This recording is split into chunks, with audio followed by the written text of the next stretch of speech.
जी students, उम्मीद करता हूँ आप ठीक होंगे। आज हमारा थर्ड लेक्चर है और थर्ड लेक्चर में हमने प्लैंक्स की असम्पशंस को डिस्कस करना है और उसमें concept of quanta, first time जिसने क्वांटा का कंसेप्ट दिया था वो डिस्कस करेंगे। तो मैं फर्स्ट स्लाइड शेयर करता हूँ आपके साथ।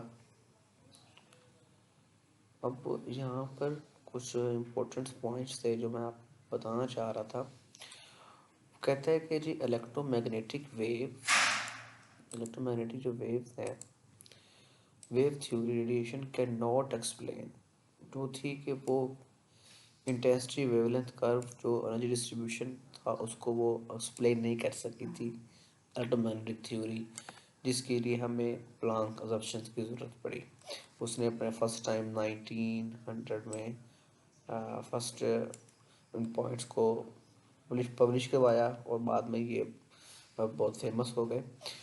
इसकी सेकंड लाइन बहुत इंपॉर्टेंट है। He suggest that energy is radiated और absorbed or radiated discrete packets called quanta।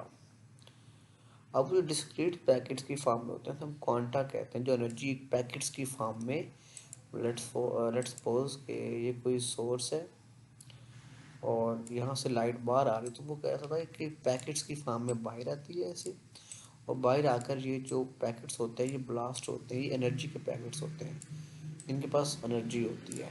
तो ये जो स्मॉल स्मॉल डॉट्स की फॉर्म में आ रहे हैं, पैकेट्स की फॉर्म में, इनको उसने नाम दिया था कि क्वांटा। ये है quanta, Q U A N T, quanta. ठीक है जी। तो फर्स्ट टाइम उसने को क्वांटा का नाम दिया था। अब हम नेक्स्ट चलते हैं और इसको डिस्कस कर लेते हैं कि इसके कौन कौन से पॉइंट थे। Quanta, okay. ये कुछ पॉइंट्स हैं, हम डिस्कस कर लेते हैं। असम्पशन का फर्स्ट पॉइंट है, मैंने स्लाइड के फॉर्म में शेयर किया आपके साथ। पहला पॉइंट में वो ये कहता है कि जो हमारे पास एनर्जी है ऑफ एन ऑसिलेटर, अब जिसकी फ्रिक्वेंसी ज़्यादा होगी उसी का एनर्जी क्या होगा, ज़्यादा होगा। E is equal to N H F. H Planck constant है, एन नंबर ऑफ रेडिएशन है, और एफ क्या है, फ्रिक्वेंसी। मीन टू से जो E है is directly proportional to F. जितना एनर्जी ज़्यादा, फ्रिक्वेंसी ज़्यादा, उतना एनर्जी क्या होगा, ज़्यादा होगा। अब नीचे बता दिया N positive integer quantum number के जो उसकी नंबर ऑफ रेडिएशन आ रही हैं, एफ फ्रिक्वेंसी है उस वेवलेंथ की, जो रेडिएशन आ रही है उनकी वेवलेंथ की फ्रिक्वेंसी, एच प्लॉन्क कांस्टेंट है, उसकी वैल्यू आपको याद होगी कि 6.63 10 माइनस आई थिंक 31। ठीक है बेटा, इसको आप देख लीजिएगा। 6.31 joule second, I think 34 I think. Okay, this says the energy is quantized. उसने फर्स्ट टाइम कहा था कि ये जो एनर्जी होती है ना, क्वांटाइज्ड होती है, एक पैकेट्स की फॉर्म में होती है। ई डिस्क्रीट एनर्जी वैल्यू कोरस्पॉन्ड भी डिफरेंट क्वांटम स्टेट, और उनकी क्या होती है, क्वांटम स्टेट डिफरेंट होती है। और each quantum state is represented by the quantum number. कोई n1 पुट कर देंगे, इंटीजर का नाम ली n1 n2 n3। तो ये उसका पहला प्लैंक्स का असम्पशन था। नाउ असम्पशन 2, अब उसने दूसरा जो अपना पॉइंट ऑफ व्यू दिया था वो ये कहता है कि द ऑसिलेटर इमिट और absorb energy when making transition from one quantum to another. जब वो एक स्टेट से दूसरी स्टेट में जाती हैं तो एनर्जी ऑब्जॉर्ब भी करती हैं और उसको ट्रांजिशन भी होती है, मतलब उसको ट्रांसफ़र भी करती हैं।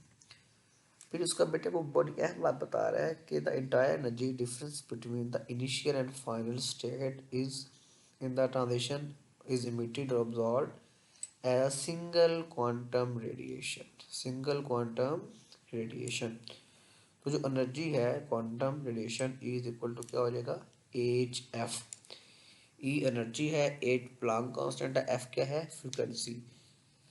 जितना फ्रिक्वेंसी ज़्यादा उतना एनर्जी ज़्यादा, जितना फ्रिक्वेंसी कम उतना एनर्जी कम होगा। अब इसमें से हमने क्या पॉइंट्स आउट डिस्कस किए, ये अब आपके एमसीक्यूज में भी आ सकता है।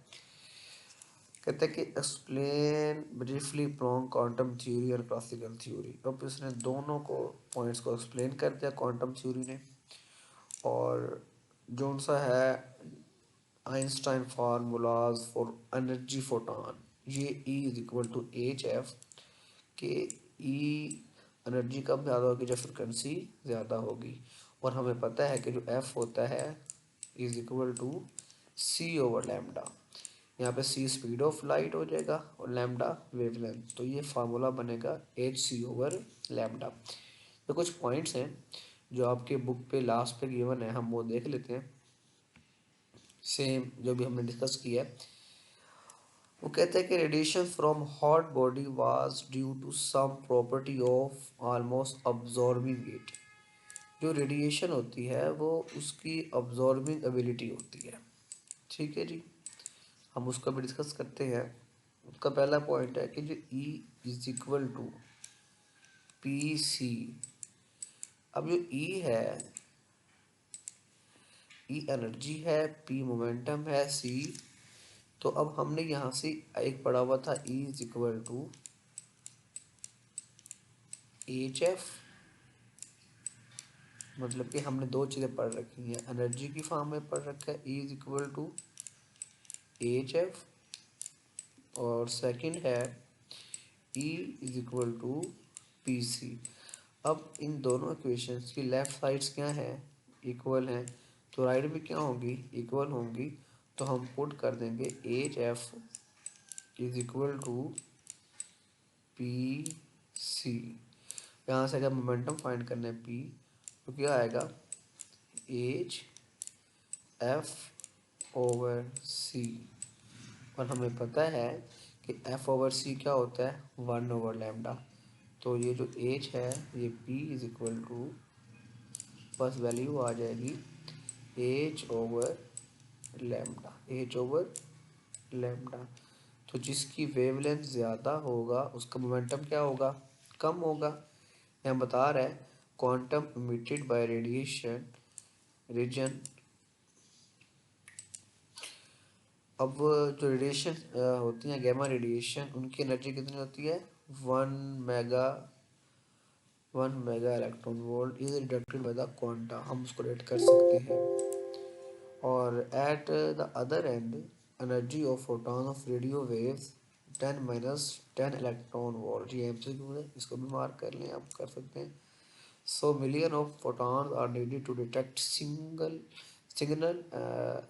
and hence wave properties of radio waves predominant the quantums are। अब ये इलेक्ट्रोमैग्नेटिक स्पेक्ट्रा आगे उसने गिवन है, इसमें उसने डिवाइड किया है गैमा रेज, एक्स रेज, और उसके बाद विजिबल रीजन, बहुत जो हम देख सकते हैं ना, इससे अबव वैल्यूज़ को देख सकते हैं ना, इससे कम वैल्यूज़ को हम देख सकते हैं। तो अल्लाह ताला ने एक बहुत छोटा सा एक वैल्यू जो है 10⁻⁻14 के इक्वल है वो हम देख सकते हैं। बाकी ना इससे लार्ज वेवलेंथ वाले देख सकते हैं, ना ऐसे कम वाले को हम देख सकते हैं। तो ये था हमारा ब्लैक बॉडी रेडिएशन। लेक्चर 4 में आपसे नेक्स्ट मुलाकात होगी। अल्लाह हाफिज़।